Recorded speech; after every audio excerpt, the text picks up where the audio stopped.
history sometimes begins with a question so simple, yet so heavy it outweighs canon. What happens when a nation believes it has the right to pull a blade across a world map and decide the fate of tens of millions with a... That question didn't wait long for an answer. In the summer of 1941, the engines of more than 3.8 million German soldiers thundered across the western frontier of the Soviet Union engines, dragging dust, spinning grit into the air, announcing a campaign larger than D-Day, larger than the entire American force in the Pacific in 1944. A storm of men and steel fed by the conviction that the East could be rewritten. Barbarossa was never just an attack. It was a declaration, an ambition hauled across continents, fed by belief that an entire empire could be erased in 90 days. Inside Wolf's Jan's, black and white maps were spread across tables like frozen landscapes waiting to be carved. Beneath the stacks of military documents lay General Plan Ost, the most sweeping demographic restructuring project modern Europe had ever seen, a forced population plan on a continental scale, overshadowing colonial relocations, dwarfing 19th century campaigns of conquest. Compared with this, the Great European Migration looks like a footnote. Compared with Napoleon's invasions, Barbarossa was a blade in the hand of a regime that preferred steel over philosophy. Yet, Hitler believed it would all unfold in a single summer, just hauling blades across Soviet lands, slicing through a civilization stretching nearly half of Asia.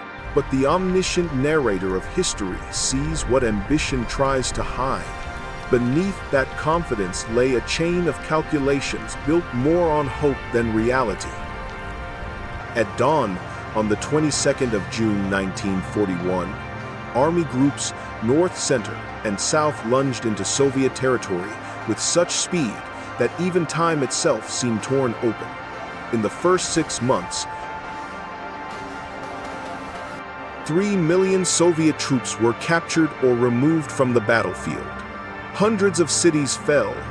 Ukrainian wheat fields burned under a sky the color of dull metal. In the history of warfare, no campaign had ever opened this violently and this fast. Not the invasion of France, not the Blitz in Poland, not even the sweeping offensives of World War I. So, the great question emerges. If Germany struck this quickly, why didn't the Soviet Union collapse? By standard military logic, it should have. The Red Army lost more soldiers in months than the United States lost in the entire war. Entire armies vanished. Entire regions fell silent. And yet the Soviet Union, bleeding, retreating, staggering, did not fall. Because history is not linear. History is stubborn. The Soviet Union had depth of land, millions of square miles that swallowed invading armies. It had depth of manpower, a population vast enough to raise new armies, even as old ones disappeared. It had depth of endurance, forged by revolutions, purges, and winters cold, and above all, it had depth of time. Once the 90-day clock expired, the myth of Barbarossa cracked. And when a plan designed to erase an empire failed to do so within its promised season, the story began to shift quietly at first, then with a shadow growing behind it. Because the failure of Barbarossa didn't just prolong the war, it opened the door to something darker, an idea Hitler believed would end the conflict. But history often asks a second question, darker than the first. If an empire cannot be erased in 90 days, can it be destroyed by striking a single man? For deep inside the machinery of Barbarossa, beneath the dust, beneath the thunder, beneath the sweeping arrows drawn across maps, there sat an idea as sharp as a night blade. What if the Soviet Union could be ended by removing its leader? To Hitler, The Soviet state was not a structure of millions. It was a creature with one head. And if the head fell, he believed the body would collapse without a final. This belief, fed by conviction, gave birth to a plan whispered only in the corridors of Ww2, a plan designed not to conquer land, but to shatter a command system built around a single figure. That plan carried a name: Operation Groza. Groza did not move armies. It moved shadows. It did not drag columns of tanks. It dropped small teams through the night. It wasn't about frontline victories. It was about a single decision point. A strike meant to change the war in one instant. Groza assembled roughly 200 specially trained operatives, led by the man who would later be known for daring missions across Europe, Otto Skorzeny. No insignias, no open battle. Just a descent into the forests outside Moscow, carried by parachutes that opened like silent questions in the midnight sky. Compare this to other high-risk missions in military history. Even the Doolittle raid, an act of shocking audacity, did not intend to even the Allied operations in North Africa and Sicily, sweeping as they were, did not hinge on a single human target. Groza was something different. A bet that one life equaled one empire. But here lies the paradox, the quiet tension beneath the epic narrative. Can a country the size of half a continent truly fall because of one man? The German high command believed, yes. They pointed to the chaos of the 1,009. They argued that Stalin's centralization had created a fragile hierarchy. Remove the top, and the entire pyramid dissolves. Yet history, ever stubborn, offers no guarantees.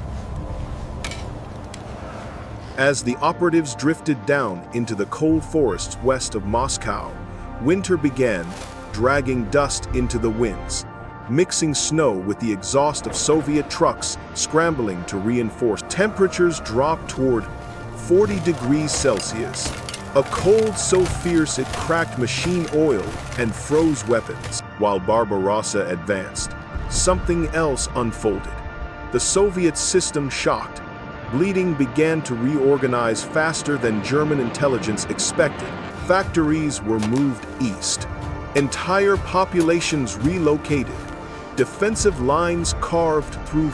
In the time it took Groza teams to reach their staging zones, the Soviet capital had already begun preparing for siege, evacuation, and then came December. The German advance stalled.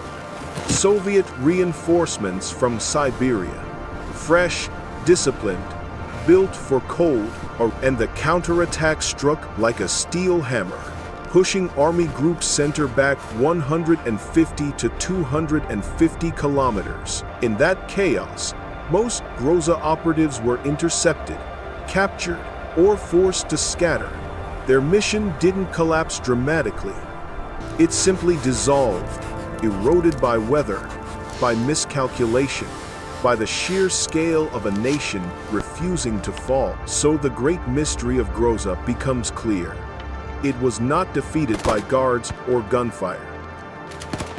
It was defeated by the weight of a country larger than any plan meant to slice through it.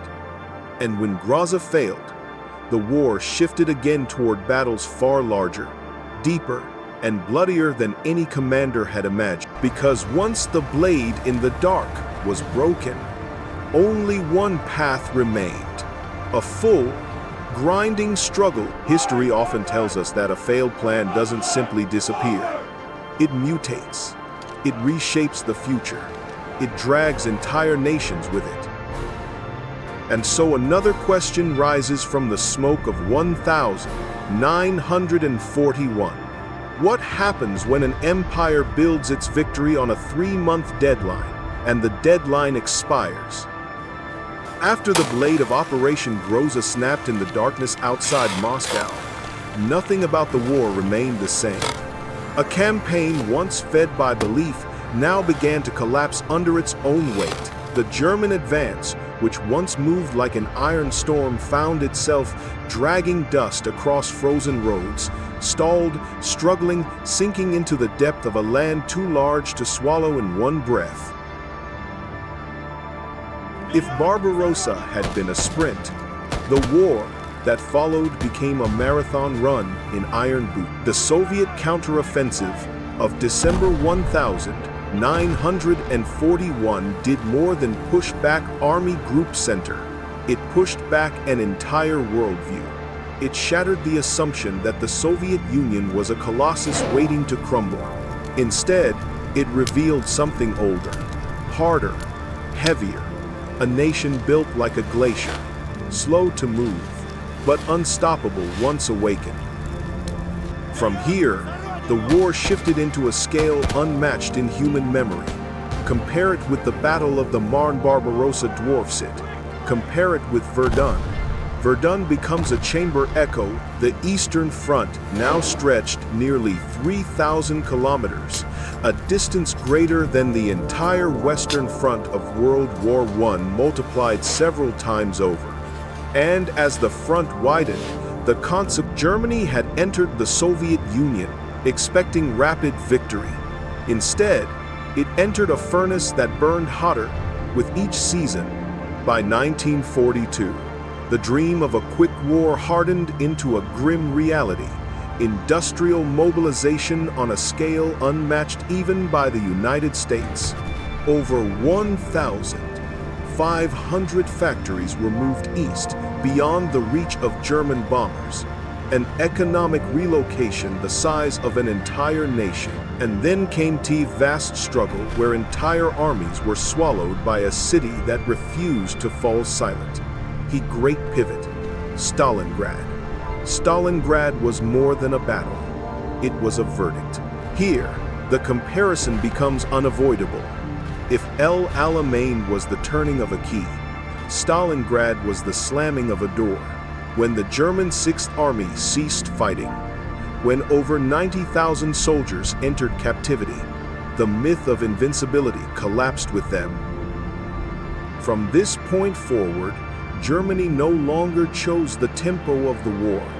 It reacted, it retreated, it resisted the inevitable like a stone standing against a rock. Then came Kursk, the largest tank battle in human history, over 6,000 armored vehicles, a clash so massive that even the battles of North Africa seemed like skirmishes in comparison. But Kursk was fought on Soviet terms, shaped by Soviet intelligence, defended by Soviet trenches dug across thousands of kilometers. When it ended, the last German hope for strategic initiative ended with it. After Kursk, the war became a long unraveling. The Soviet tide surged westward. Germany fought not for conquest, but for time that slipped through its fingers like ash. And so the campaign that began with certainty ended with questions.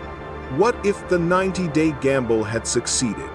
What if Groza had pierced the heart of Moscow? What if an empire had truly been erased? History never answers these questions directly. It only shows us the price paid when ambition outruns reality and leaves us to ask, was the failure of Barbarossa merely the collapse of a plan, or the moment the world avoided an even darker future?